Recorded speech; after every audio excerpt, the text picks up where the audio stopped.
Quand la grâce te rencontre. Quand la grâce te rencontre. On va lire dans Marc au chapitre 10, les versets 46 à 52, Luc 18, 35 à 43 et Luc 19, 1 à 10. J'espère que vous avez vos Bibles et que vous aimez lire parce qu'on va lire la Bible. Amen. Marc 10, 46 à 52. Ils arrivèrent à Jéricho, c'est-à-dire Jésus et ses disciples. Et lorsque Jésus en sortit avec ses disciples une assez grande foule, le fils de Timée, Bartimée, mendiant aveugle, était assis au bord du chemin. Il entendit que c'était Jésus de Nazareth. Il se mit à crier, « Fils de David, Jésus, aie pitié de moi. » Plusieurs le reprenaient pour le faire taire, mais il criait beaucoup plus fort, « Fils de David, aie pitié de moi. » Jésus s'arrêta et dit, « Appelez-le. » Ils appelèrent l'aveugle en lui disant, « Prends courage, lève-toi, il t'appelle. » L'aveugle jeta son manteau et se leva d'un bond, vint vers Jésus. Jésus, prenant la parole, lui dit, « Que veux-tu que je te fasse ?» « Rabouni, lui répondit l'aveugle, « que je recouvre la vue. » Et Jésus lui dit, « Va, ta foi t'a sauvé. » Aussitôt, il recouvra la vue et suivit Jésus dans le chemin. Luc 18, 35 à 43. Comme Jésus approchait de Jéricho, un aveugle était assis au bord du chemin. Il mendiait. Entendant la foule passer, il demanda ce que c'était. On lui dit, c'est Jésus de Nazareth qui passe. Et il cria, Jésus, fils de David, aie pitié de moi. Ceux qui marchaient devant le reprenaient pour le faire taire. Mais il criait beaucoup plus fort, Fils de David, aie pitié de moi. Jésus s'étant arrêté, ordonnant qu'on le lui amène. Et quand il se fut approché, il lui demanda, que veux-tu que je te fasse? Il répondit, Seigneur, que je recouvre la vue. Et Jésus lui dit, recouvre la vue, ta foi t'a sauvé. À l'instant, il recouvra la vue et il suivit Jésus en glorifiant Dieu. Tout le peuple voyant cela, louant Dieu. Luc 19, 1 à 10. Jésus étant entré dans Jéricho, traversait la ville. Et voici un homme riche appelé Zachée, chef des publicains, cherchait à voir qui était Jésus. Mais il ne pouvait y parvenir à cause de la foule, car il était de petite taille. Il courut en avant et monta sur un sycomore pour le voir parce qu'il devait passer par là. Lorsque Jésus fut arrivé à cet endroit, il leva les yeux et lui dit, « Zachée, hâte-toi de descendre, car il faut que je demeure aujourd'hui dans ta maison. » Zachée se hâta de descendre et le reçut avec joie. Voyant cela, tous murmuraient et disaient, « Il est allé loger chez un homme pécheur. » Mais Zachée, se tenant devant le Seigneur, lui dit, « Voici, Seigneur, je donne aux pauvres la moitié de mes biens, et si je fais tort de quelque chose à quelqu'un, je lui rends le quadruple. » Jésus lui dit, « Le salut est entré aujourd'hui dans cette maison, parce que celui-ci est aussi un fils d'Abraham. Car le Fils de l'homme est venu chercher et sauver ceux qui étaient perdus. » Amen. Quand la grâce te rencontre. Qu'est-ce que la grâce? Le dictionnaire Larousse définit la grâce comme étant un don ou secours surnaturel que Dieu accorde aux hommes pour leur salut. Et quand on va chercher dans le dictionnaire biblique, il dit la grâce, bonne volonté, bonté, faveur. La grâce, c'est la bonté miséricordieuse avec laquelle Dieu exerça sa sainte influence sur les âmes, les tourne vers Christ, garde, fortifie, amplifie la foi chrétienne dans la croissance, l'affection et allume dans les âmes les vertus chrétiennes. Je reprends cette longue définition. La grâce, c'est la bonté miséricordieuse avec laquelle Dieu, exerçant sa sainte influence sur les âmes, les tourne vers Christ, garde, fortifie, amplifie la foi chrétienne dans la croissance, l'affection et allume dans les âmes les vertus chrétiennes. Et une autre définition, La grâce, c'est la pure bonté de Dieu qui aime le pécheur et désire non pas sa mort, mais sa conversion et sa vie. La grâce, c'est la pure bonté de Dieu qui aime le pécheur et désire non pas sa mort, mais sa conversion et sa vie. Et on définit couramment la grâce en disant que la grâce est une faveur imméritée. On ne mérite pas. Et Jean 1, 17b dit, la grâce et la vérité sont venues par Jésus-Christ. Quand la grâce te rencontre, dans les textes que nous avons lus, nous est relaté un voyage que je pourrais qualifier de voyage missionnaire de Jésus. Jésus est en déplacement, il est en train d'aller à Jéricho. Et dans ce voyage, il rencontre deux hommes avec des histoires bien différentes, deux hommes avec des statuts bien différents. Mais ces deux hommes, finalement, comme on le verra par la suite, vont avoir des choses en commun. Jésus est en train d'aller à Jéricho. Il est en train de traverser cette ville. Et il rencontre Bartimée. Bartimée qui était un mendiant aveugle. La Bible dit qu'il se trouvait à l'extérieur de la ville. Avant que Jésus ne soit entré dans Jéricho, il rencontre Bartimée qui était assis sur le bord du chemin en train de mendier son pain. Un aveugle, et non seulement aveugle, mais mendiant au bord du chemin. Et il rentre dans la ville, il rencontre un autre homme. Lui, il est riche. C'est le chef des collecteurs d'impôts de la ville de Jéricho. C'est quelqu'un qui travaille aux impôts. Mais cet homme a un statut, je dirais, assez noble au sein de la société. Malheureusement, à l'époque, les collecteurs d'impôts n'étaient pas bien vus. Je ne sais pas si ça a changé aujourd'hui. Il était rejeté. Et la Bible dit que cet homme qui était de petite taille, il y avait dans son cœur une quête, celle de voir qui était Jésus. Jésus. Deux hommes aux conditions physiques et sociales bien différentes. Bartimée se trouvait à l'extérieur de la ville. Du fait de sa condition sociale, mendiant, physique, aveugle, il avait été comme exclu de la société. Vous savez, ce dont on dit aujourd'hui quand on regarde le journal télévisé, on parle des cassos. Des cassos. Bartimée, s'il était dans notre temps, on aurait dit de lui certainement que c'est un cassos. On va construire des immeubles hors de la cité, hors de la ville, pour mettre les cassos. Bartimée, était exclu de la ville. Mendiant, aveugle. Il n'avait plus, disons, pour cette société, c'était plus quelqu'un qui pouvait apporter quelque chose de bon à la société. On va dire Bartimée à l'extérieur. Et Zachée, quant à lui, il était dans la ville. Mais en étant dans la ville, on voit qu'il était rejeté. Rejeté parce que c'était un collecteur d'impôts. Les religieux de l'époque vont même dire de lui, c'est un homme pécheur. Il est rejeté, bien qu'étant dans le clan. Combien de gens, parfois, ils appartiennent à un clan, mais même en étant dans ce clan, ils sont rejetés. Il était dans le clan, il était dans la ville de Jéricho, mais il était rejeté par les religieux de l'époque qui considéraient que c'était un homme pécheur. Finalement, l'histoire de ces deux hommes, c'est l'histoire peut-être de plusieurs. C'est l'histoire de plusieurs.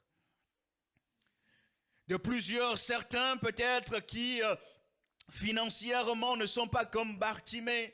Certains peut-être en raison de leur condition physique. Peut-être ils sont malades, peut-être ils subissent des maux ou ils ont subi des maux dans leur passé tels que des violences dans leur famille, où ils ont été abusés peut-être et aujourd'hui ils se retrouvent comme à l'extérieur de la ville, comme rejetés. Rejetés parce que le diable les accuse au fond d'eux, tu n'es pas assez ceci. Tu ne mérites pas de t'asseoir au milieu de cette génération, au milieu de ce peuple, parce que toi, tu vois, tu n'es pas un enfant comme tous les autres. Tu n'es pas un humain comme tous les autres. Tu es un déchet. N'est-ce pas le langage que nous écoutons aujourd'hui dans la société? Aujourd'hui, dans la société, on est même arrivé à parler des hommes comme des numéros, des matricules. Comme des matricules, comme des numéros. On est arrivé même à dire la misère du monde, parlant des humains.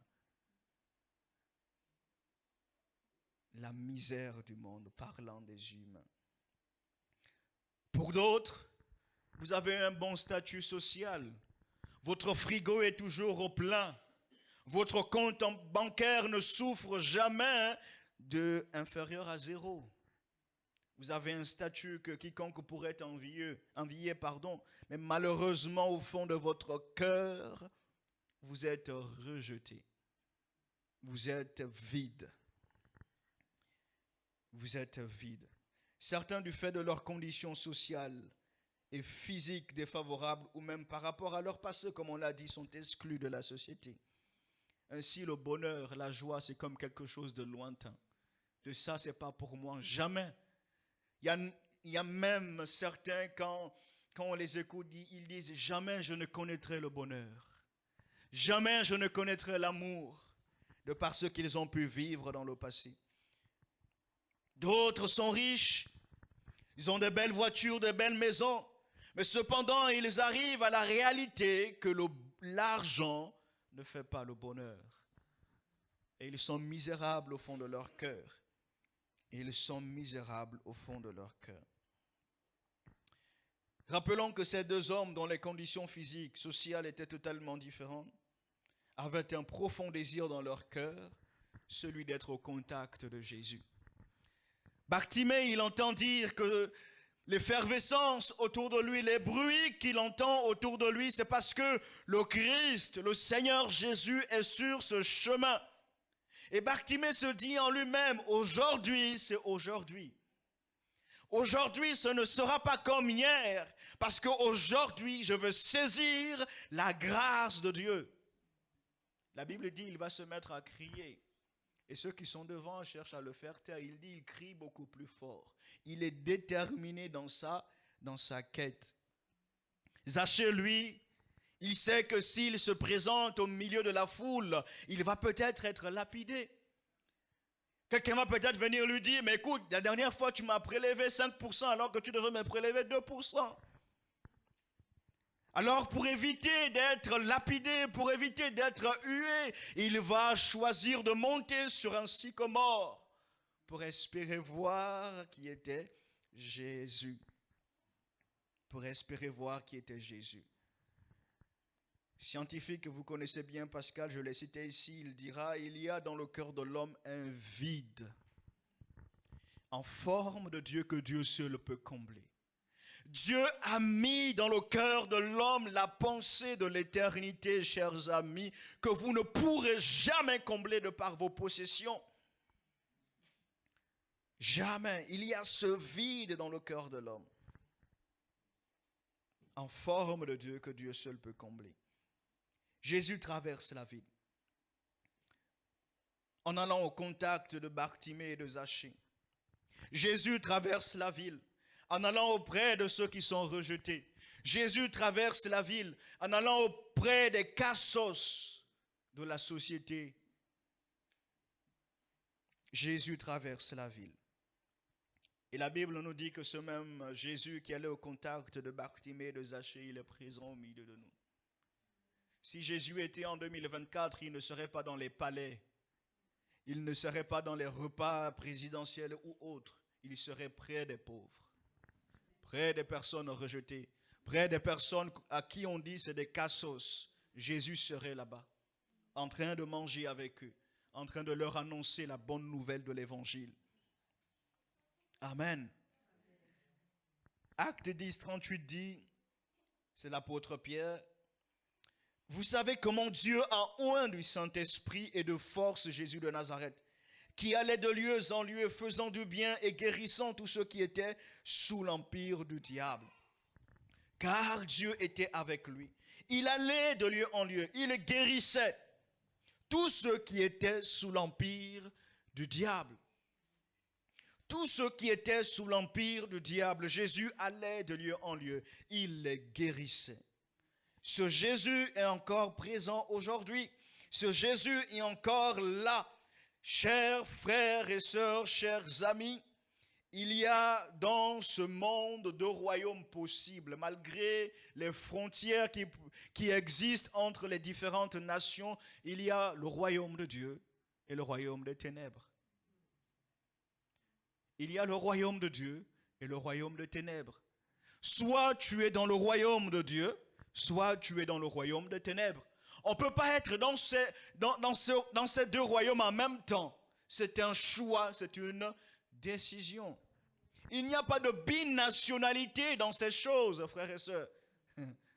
Ça n'existe pas de binationalité dans ces choses. Soit je suis citoyen du royaume de Dieu, ou des ténèbres. Ou des ténèbres. Et Jésus, il allait de lieu en lieu pour guérir ceux qui étaient sous l'empire du diable. Parce que le diable garde cette humanité dans un empire, dans les chaînes, dans la perversité. Vous avez certainement vu, comme moi, ce qui s'est passé ces derniers jours. Vous avez certainement vu à la télévision combien la sexualité est banalisée. La perversion morale. Et les gens, ils sont contents. Ils sont réjouis. Les enfants voient des choses comme cela. Ça, c'est l'empire du diable. Vous avez vu comme moi les images. Ce n'est pas de l'interprétation. Toutes les idoles qui étaient dressées jusqu'au veau d'or. Tout ça, c'est l'empire du diable. Tout ça, c'est l'empire du diable. Oh, comme le don qui a été donné ce matin, frères et sœurs, nous sommes de ce monde, nous sommes dans ce monde, mais nous n'appartenons plus à ce monde, nous sommes citoyens du royaume de Dieu. Citoyens du royaume de Dieu, je le suis. Jésus allait de lieu en lieu. Finalement, dans ces deux récits, je retiens trois choses que je voudrais développer avec vous ce matin. Trois choses. Jésus qui va de lieu en lieu, je note que aussi bien avec Bartimée qu'avec Zachée, la Bible nous dit que Jésus va s'arrêter. Jésus s'arrête. Marc 10, 49, Jésus s'arrêta et dit, appelez-le. Luc 19, 5a, lorsque Jésus fut arrivé à cet endroit, il leva les yeux et lui dit, si Jésus lève les yeux et dit, c'est qu'il s'est arrêté. Jésus s'arrêta. La deuxième chose qu'on va voir, c'est que dans ces deux textes, dans ces deux récits, on voit que Jésus s'intéresse à eux. Jésus s'intéresse à eux. Jésus, prenant la parole, lui dit, que veux-tu que je te fasse? Il s'intéresse à Bartimée. Jésus s'intéresse à Zachée. Jésus lui dit, Jésus, il faut que je demeure aujourd'hui dans ta maison. Jésus veut aller demeurer dans la maison de Zachée. Et Jésus s'intéresse à eux. Il connaissait très bien ce qu'il y avait au fond du cœur de Bartimée et de Zachée. Il connaissait très bien leur cœur. Et la troisième chose qu'on va voir, c'est que Jésus est le seul capable de leur offrir le salut. Marc 10, 52, Jésus lui dit, ta foi t'a sauvé. Luc 19, 9, Jésus lui dit, le salut est entré aujourd'hui dans cette maison. Amen. Jésus s'intéresse à eux. Jésus était en train de traverser la ville de Jéricho. Il s'est arrêté là où se trouvait Bartimée, là où se trouvait Zachée. Il s'est arrêté devant eux. Il s'est arrêté dans leur situation. Ceci me parle de ce Seigneur de gloire qui a quitté son ciel de gloire. Il a quitté la gloire, il s'est arrêté sur la terre des hommes, sur la terre des pécheurs. Pourquoi Jésus est-il venu sur cette terre? pour des impies, des méchants comme nous sommes. N'a qu'à voir combien nous sommes méchants, non pas avec les animaux, mais avec notre semblable, des humains comme nous. Jésus s'arrête pour de tels hommes. Jésus s'arrête pour de telles personnes. Et lorsqu'il s'arrête, la Bible déclare qu'il va les appeler. Appeler l'aveugle. Il va dire à Zachée, hâte-toi de descendre. Un appel au salut. Un appel au salut. Un appel identique à tous les hommes. L'appel de Jésus est encore le même aujourd'hui. Pour toutes les nations, pour toutes les générations, pour les Bartimée et les Zachée de ce monde. L'appel de Jésus est encore identique aujourd'hui. Venez à moi, vous tous qui êtes fatigués et chargés, et je vous donnerai du repos. L'appel de Jésus est encore aujourd'hui d'actualité. Viens à moi, toi qui es fatigué par le poids du péché, toi qui es fatigué, toi qui es chargé par des fardeaux lourds tels que ton passé. Viens à Jésus. Viens à Jésus. Viens à Jésus. Parce qu'il s'est arrêté. Il a quitté son ciel de gloire. Il est venu sur cette terre pour toi, pour que tu aies la vie, pour que tu aies le bonheur, pour que tu puisses vivre, mon ami. Il s'est arrêté.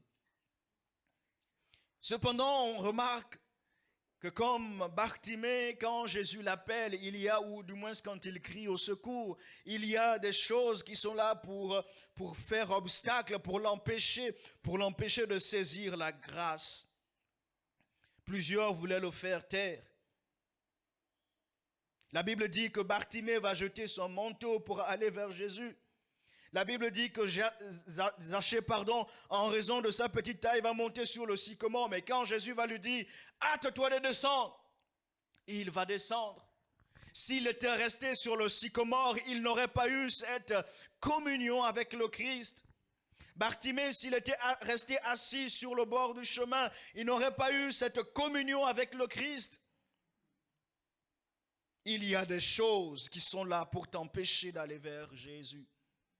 Il y a des choses qui sont là pour t'empêcher d'aller vers le Christ afin de recevoir le salut pour ton âme, afin d'être délivré, d'être guéri de tes blessures, des blessures de ton cœur.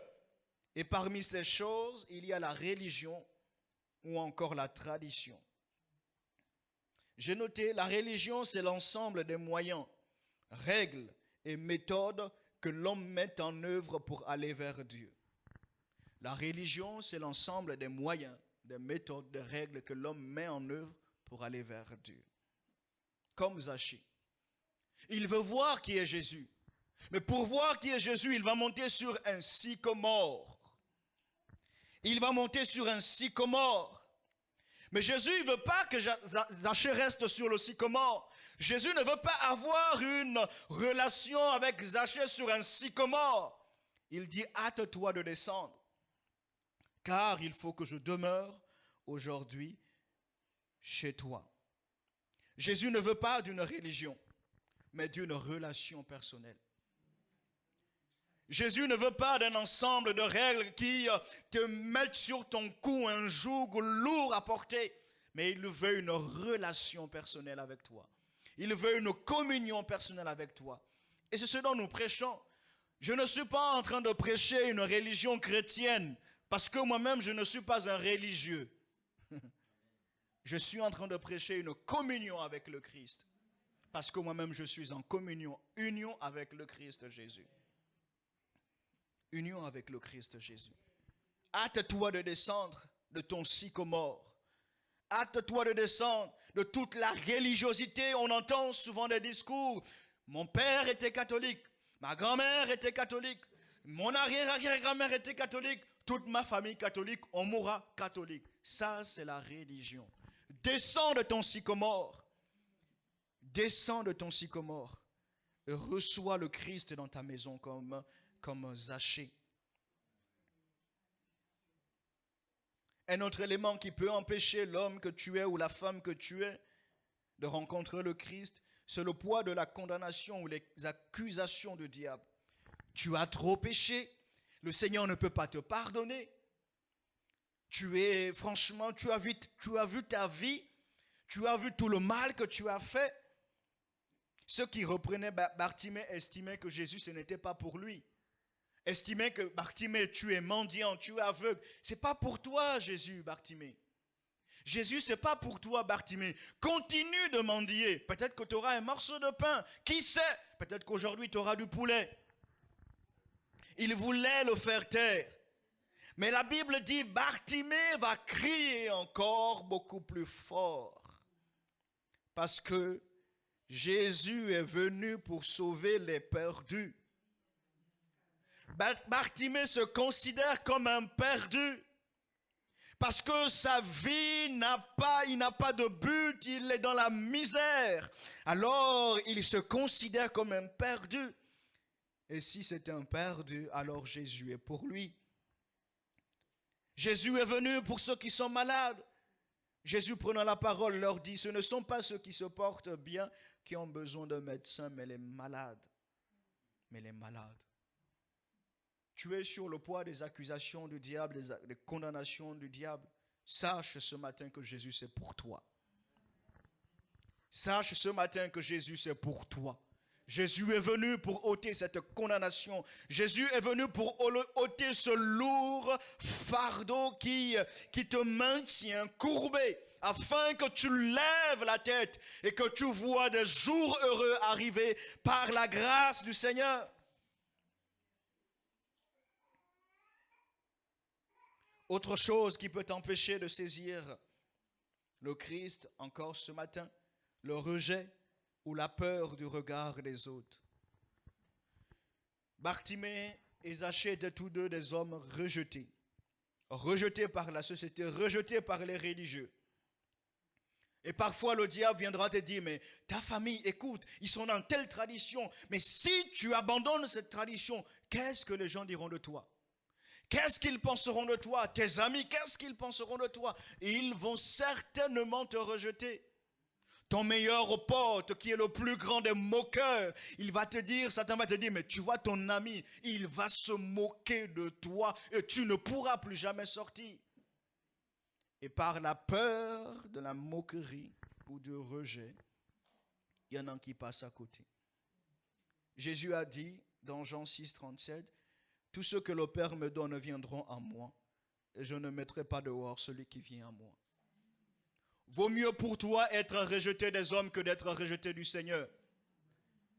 Vaut mieux pour toi être méprisé, rejeté, que le Seigneur dise de toi, « Au dernier jour, je ne t'ai jamais connu. » Vaut mieux pour toi être rejeté des hommes. Oh, chers frères, chers amis, rejetez-moi. Rejetez-moi. Le plus important, c'est que Jésus m'accueille dans sa demeure, dans sa maison. Le plus important, c'est que Jésus ne me mette pas dehors lorsque je vais venir à lui. N'aie pas honte, ni peur du regard des hommes. Viens à Jésus. N'aie pas honte, n'aie pas peur du regard des hommes. De qu'en dira-t-on? N'aie pas peur, n'aie pas honte de cela. Viens à Jésus. Jésus a dit dans Marc 8, 38, « Car quiconque aura honte de moi et de mes paroles au milieu de cette génération adultère et pécheresse, le Fils de l'homme aura aussi honte de lui quand il viendra dans la gloire de son Père avec les saints anges. » Je ne veux pas avoir honte du Christ. Chers frères et sœurs, n'a qu'à regarder le monde aujourd'hui. Ils prennent plaisir à étaler leur dépravation sur la place publique. Ils n'ont pas honte. Mais parfois, nous les croyants, nous avons honte d'affirmer que nous sommes croyants. Oh ami, n'aie pas honte d'affirmer que tu es croyant. N'aie pas honte, frères et sœurs, de proclamer que tu crois en Jésus et que Jésus est ton espérance. N'aie pas honte. N'aie pas honte. Même si on vient te tendre un micro comme BFM TV vient te tendre un micro, crie, je crois en Jésus. Et j'ai la vie. Je crois en Jésus et j'ai la vie. C'est mon espérance. Autre chose qui peut t'empêcher de saisir Christ ce matin, c'est les diverses occupations. Les diverses occupations. Les dieux de ce siècle, toujours le travail, toujours travail, travail, travail et plus de loisirs. Et on entend des raisonnements tels que je n'ai pas le temps pour Dieu. On entend des raisonnements tels que Dieu, moi je suis un intellectuel, je ne peux pas me rabaisser. En vérité, si tu étais véritablement intellectuel comme tu prétends le dire, tu serais dans la foi. Amen. Parce que quand tu réfléchis, même les scientifiques, ils arrivent à une conclusion. Pour certains, ils n'osent pas l'avouer publiquement, ils disent, il y a une énergie. Pour d'autres, ils disent, quand on regarde la nature, quand on regarde l'agencement des éléments, il y a un Dieu. Il y a un Dieu. L'intelligence, la connaissance du Seigneur. Amen. L'intelligence et la connaissance du Seigneur. Toujours plus de travail. L'humanité aujourd'hui est tournée vers le plus de rentabilité. Rentabilité dans tous les sens et toujours plus de loisirs. La Bible dit que dans les derniers jours, les gens aimeront le plaisir plus que Dieu. Nos plaisirs personnels. Jésus partage une parabole dans Matthieu 22, 1 à 6. C'est assez triste. Jésus prenant la parole et leur parla de nouveau en parabole et il dit, le royaume des cieux est semblable à un roi qui fit des noces pour son fils. Il envoya ses serviteurs appeler ceux qui étaient invités aux noces, mais ils ne voulurent pas venir. Il envoya encore d'autres serviteurs en disant, dites aux conviés, voici j'ai préparé mon festin, mes bœufs et mes bêtes grasses sont tués et tout est prêt. Venez aux noces. Mais sans inquiéter de l'invitation, ils s'en allèrent. Celui-ci à son champ, celui-là à son trafic, et les autres saisirent des serviteurs, les outragèrent et les tuèrent. Quelle tristesse. Le roi invite ces hommes finalement qui ne méritent même pas d'être à sa table. Ces hommes finalement qui ne méritent même pas que le roi prête attention à eux. Mais le roi prend la peine dans son amour, dans sa grâce, il prend la peine de les inviter aux noces, aux festins qu'il organise. Mais ils ont tous refusé. Pourquoi? Celui-ci alla dans ses occupations, son trafic, son champ. Combien de fois tu as entendu parler de l'évangile? Combien de fois tu as entendu parler de Christ? Et combien de fois l'as-tu rejeté parce que tu considérais que tu as un travail, tu gagnes bien ta vie, tu as tout ce dont tu veux dans ton trafic. Ce matin, à l'instar de Zachée et de Bartimée, sache que tu as besoin de Christ.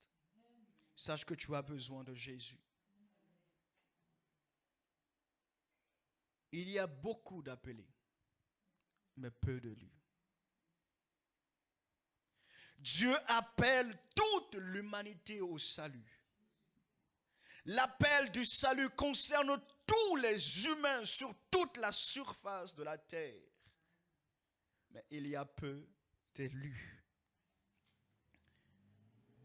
Nous sommes élus ou disqualifiés en fonction de la réponse que nous donnons à l'appel de Dieu. Ce n'est pas Dieu qui nous disqualifie. Dieu ne veut pas la mort de celui qui meurt. Dieu ne veut pas que l'homme que tu es aille périr en enfer. C'est pourquoi il t'appelle au salut. C'est pourquoi il a donné son Fils, Jésus. Mais la réponse que tu donnes à l'appel que le Dieu grand et puissant t'adresse va soit te qualifier ou te disqualifier. Si tu dis oui, tu es élu, qualifié. Et si tu dis non à l'appel de Dieu, tu es disqualifié. Tu te disqualifies toi-même. La réponse de Bartimée à l'appel de Jésus, qu'il dit appelez-le, la Bible dit l'aveugle jeta son manteau, se levant d'un bond, vint vers Jésus. L'aveugle jeta son manteau. Je ne connais pas quelle est la valeur de ce manteau. Et si on l'avait vendu aux enchères, est-ce qu'il aurait pu rapporter même 5 €? Peu importe. Mais il considère que le manteau que voici que le manteau que voici n'est plus la vie qu'il le veut, que désormais il veut Jésus. Et il jette le manteau, il se lève d'un bond, il va vers Jésus. La réponse de Zachée à l'appel de Jésus. Zachée se hâta de descendre et le reçut avec joie. Zachée se hâta de descendre et le reçut avec joie. Zachée dit en son cœur certainement, qui est cet homme? Qui est-il, celui qui veut venir dans ma maison, alors que tous ces religieux, personne ne veut même prendre une glace avec moi.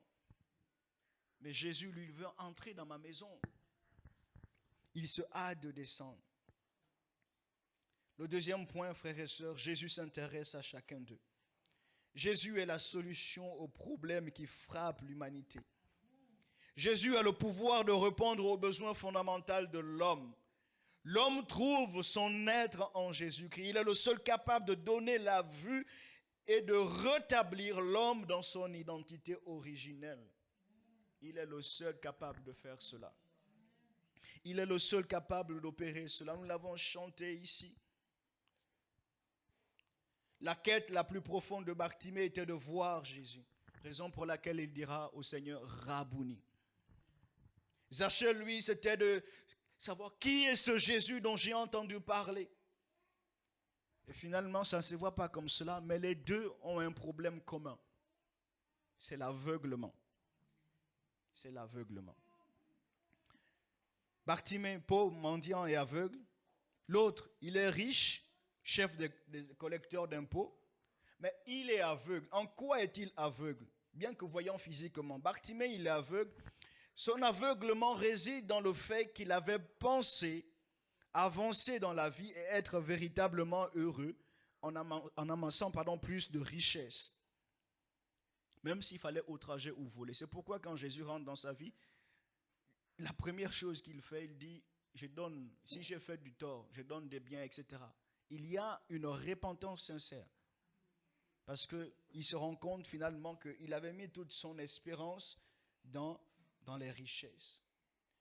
Et quelqu'un qui se confie dans ses possessions, dans ses richesses, bien que voyant, il est aveugle. Quelqu'un qui se confie dans les idoles, quelqu'un qui se confie dans la religiosité, bien que voyant, il est aveugle. Il est aveugle. Ils étaient tous deux aveugles. Et ils ont eu tous deux besoin que Jésus ouvre leurs yeux. Bartimée, quand Jésus va ouvrir ses yeux, la Bible dit, il va suivre Jésus dans le chemin. Que Jésus ouvre ses yeux pour suivre Jésus dans le chemin. Et Zachée, pour réaliser que le véritable bonheur, la véritable richesse, n'est pas dans les possessions matérielles, financières d'ici-bas, mais dans le fait que Jésus vienne demeurer dans ma maison. C'est la véritable richesse.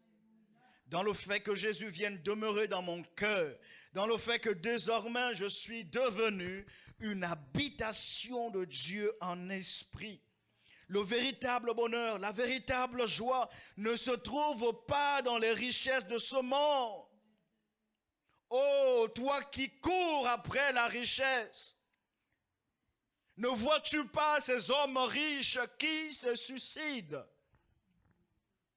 Ne vois-tu pas ces hommes riches qui ne cessent d'exceller dans la perversité?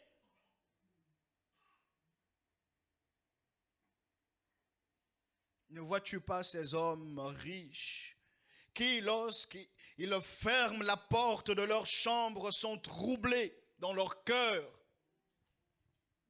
Il y en a, ils viennent devant les médias, ils font de beaux discours, mais si tu pouvais voir la misère dans leur maison, si tu pouvais voir la misère dans leur maison, et ils sont aveugles. L'apôtre Paul dira même, ils ont l'intelligence obscurcie par le diable. Parce que la grandeur de Dieu nous est révélée de par la nature, mais ils ne peuvent saisir parce qu'ils ont l'intelligence obscurcie. Tu as besoin de Jésus. J'ai besoin de Jésus pour voir.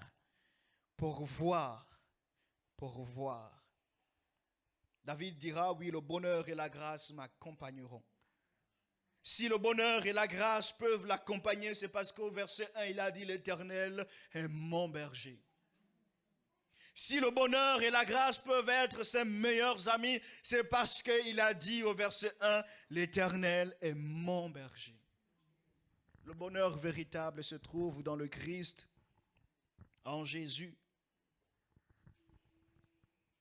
Jésus dira dans Luc 6, 39, un aveugle peut-il conduire un aveugle? Ne tomberont-ils pas tous dans une fosse? La société cherche l'homme providentiel. L'homme qui va nous faire sortir du chômage. Oula. L'homme qui va augmenter le SMIC. L'homme qui va faire que chacun ait sa vie là. Ainsi, on va vivre heureux. Quelle séduction, quelle tromperie. Quelle tromperie. Nous avons tout sous nos yeux. Il y a des nations qui envient la France. Et la France envie d'autres nations. Et finalement, c'est un cercle vicieux, toujours en train d'envier l'autre. L'autre a plus, moi je veux ça, je veux ça, je veux ça, je veux ça. Et on se dit que quand on va atteindre le niveau peut-être des États-Unis, alors là le pays va bien aller. Mais quand vous voyez les États-Unis, je n'ai pas envie d'atteindre ce niveau-là, moi.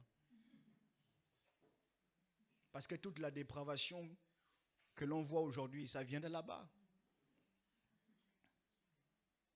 Quand vous avez dans les pays pauvres, quand ils regardent, parce que les médias montrent ce qu'ils veulent montrer, quand ils voient des films, ils disent, mais ces hommes en Occident, ils sont heureux. Mais quand ils viennent pour la première fois et qu'ils rentrent dans les familles et qu'ils voient la misère, ils disent, oula, j'étais en joie avec le peu que j'avais. J'étais heureux avec le peu que j'avais. Finalement, le bonheur, ce n'est pas dans les possessions. Ce n'est pas dans les possessions. Nous avons tous besoin de Jésus. Il est le seul qui voit. Il est le seul qui voit, qui connaît le chemin. Il a même déclaré qu'il est le chemin, la vérité et la vie. Que nul ne vient au Père que par lui. Il n'y a pas trois chemins. Il n'y a pas deux à peu près. Un chemin qui ressemble, un côté bitumineux, un côté grave. Non, il est l'unique chemin qui mène à Dieu. L'apôtre Pierre, dans Actes 4, 12, dira, il n'y a de salut en aucun autre nom. Il n'y a de salut en aucun autre nom. Et ça m'amène à terminer avec mon dernier point. Jésus qui est le seul qui sauve, il n'y a de salut en aucun autre, car il n'y a sous le ciel aucun autre nom qui ait été donné parmi les hommes par lequel nous devions être sauvés. Le salut est uniquement accessible dans le Christ Jésus. Uniquement dans le Christ Jésus. On nous a enseigné dans certains milieux que non tout le monde ira au ciel. Qu'après la mort, il y a un bassin énorme, une piscine qu'ils appellent le purgatoire. C'est une doctrine de démon. C'est maintenant que ça se prépare. C'est maintenant que ça se prépare. Si tu penses qu'après ta mort, mes enfants, ma famille va venir avec de l'eau bénite, ils vont asperger sur mon cercueil, ça va changer quelque chose. Si tu n'as pas reçu Jésus pendant ton vivant, ce n'est pas après la mort que ça va changer. Après la mort vient le jugement. Les hommes rendront compte. C'est maintenant. Amen. Que vas-tu faire ce matin? Que vas-tu faire ce matin? Je vais inviter l'équipe à venir, les musiciens. On va reprendre ce chant en Jésus seul. Que vas-tu faire ce matin? Bartimée a saisi. Zachée a saisi. Que vas-tu faire ce matin? En sachant que le salut n'est qu'en Jésus seul, que vas-tu faire ce matin?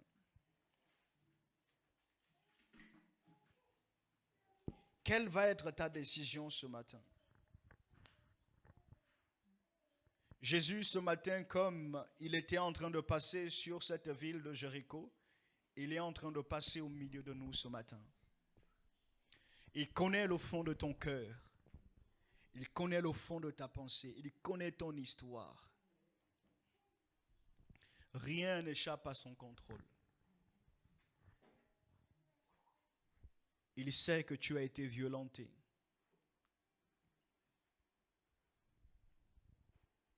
Il sait que tu as été brisé dans ton amour de par plusieurs déceptions. Il sait que tu as été rejeté de par, même par tes propres parents.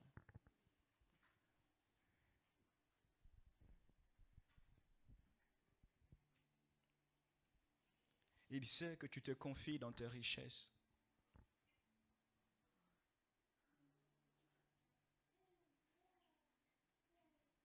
Il sait que tu veux amasser des richesses pour mettre en sécurité ta famille. Mais il dira en parabole d'un homme, toute sa vie il a travaillé, il a amassé des greniers énormes. Et cet homme dira en son cœur, maintenant que j'ai amassé, je n'ai pas besoin d'attendre à 65 ans pour prendre ma retraite, je vais la prendre dès aujourd'hui. Et Jésus dira, insensé, ton âme te sera redemandée aujourd'hui même. Cet homme n'a pas eu le temps de jouir de toutes les richesses. Il a traversé l'éternité. Ce sont ses parents, ses amis qui ont bénéficié de ça. Jésus sait que tu te confies dans tes richesses.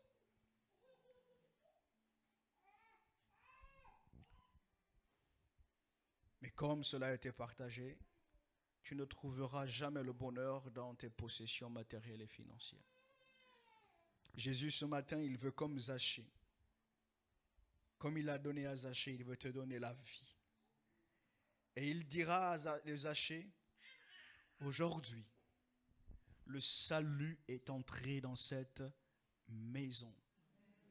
Car celui-ci est aussi fils d'Abraham. Et l'apôtre Paul, dans le livre de Galates, dit que nous qui croyons, nous sommes bénis avec Abraham le croyant. Nous sommes fils d'Abraham de ce que Abraham est père de la foi. Imaginons la joie de Zachée.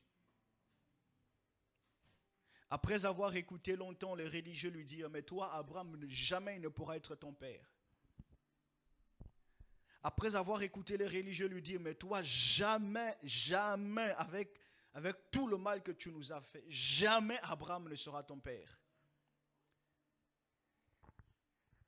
Et là, il y a le Messie, le Christ qui est dans sa maison.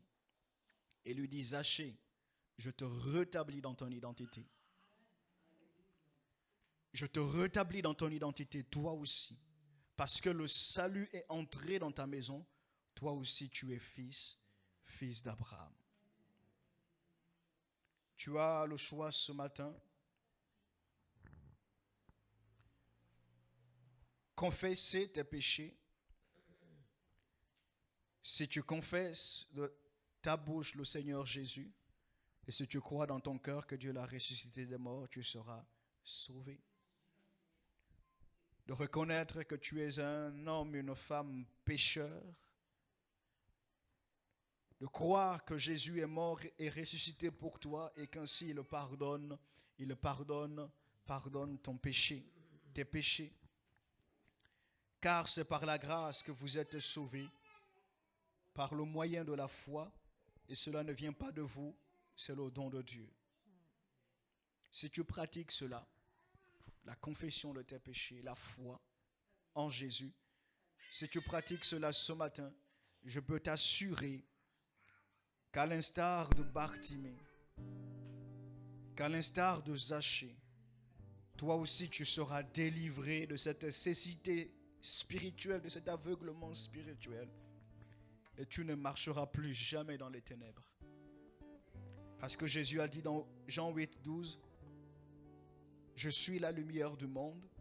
Celui qui me suit ne marchera pas dans les ténèbres, mais il aura la lumière de la vie. » Il aura la lumière de la vie. Jésus est encore tout puissant aujourd'hui pour te donner la vie, la joie, le bonheur, la joie du salut. Et peut-être même pour quelqu'un, depuis que tu as reçu le Seigneur, tu t'es comme perdu dans ton identité. As-tu besoin ce matin que le Seigneur te restaure dans ton identité d'enfant de Dieu? Que celui-ci est aussi fils d'Abraham.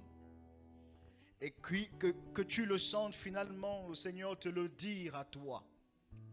Et que tu repartes de ce lieu avec la joie que moi aussi, je suis fils d'Abraham. Parce que le salut est entré dans ma maison. Le salut est entré dans mon cœur. On va courber nos têtes.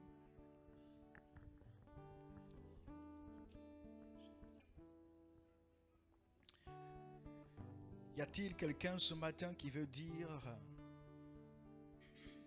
comme Bartimée ou Zachée, qui veut saisir le Christ? Parce que la grâce est en train de passer et elle est là, elle veut te rencontrer. Y a-t-il quelqu'un qui veut saisir la grâce de Dieu ce matin?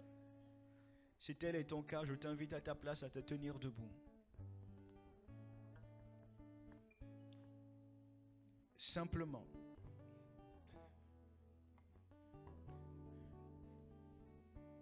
Que ce soit parce que tu veux recevoir le Christ ou parce que tu veux que le Seigneur te restaure dans ton identité d'enfant de Dieu. Que celui-ci est fils d'Abraham. Tiens-toi debout à ta place.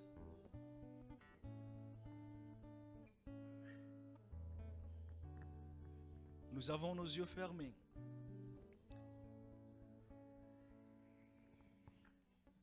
Seigneur, je te prie pour ces bien-aimés qui se tiennent debout devant toi. Nous avons médité sur ce thème, quand la grâce te rencontre. La Bible nous dit que la grâce est venue par Jésus-Christ. Seigneur Jésus, nous croyons que tu es présent en ce lieu. Tu connais parfaitement ces bien-aimés, comme tu avais une pleine connaissance de qui était Zachée, quel était son besoin le plus profond. Tu connais ces bien-aimés. Je viens, Père, dans le nom de ton Fils, béni Jésus, te les recommander à ta grâce. Ceux qui ont besoin d'être restaurés dans leur identité, comme tu l'as fait avec Zachée en déclarant que le salut était entré dans sa maison et que celui-ci est aussi un fils d'Abraham. Père, je t'en supplie par l'Esprit de Christ, par l'Esprit de révélation, par l'Esprit de vie, viens ce matin parce qu'ils se tiennent devant toi et parce qu'ils veulent saisir la grâce de Dieu qui leur est accordée ce matin. Viens inscrire dans leur cœur, viens rétablir dans leur identité d'enfant de Dieu. Et que les mensonges du diable s'écroulent dans le nom de Jésus. Qu'ils repartent de ce temps de culte avec la joie du Seigneur. Comme il est dit de Bartimée et de Zachée, ils suivirent le Christ avec la joie. Avec cette joie, la joie du salut. La joie de savoir que j'ai été rétabli par le Christ.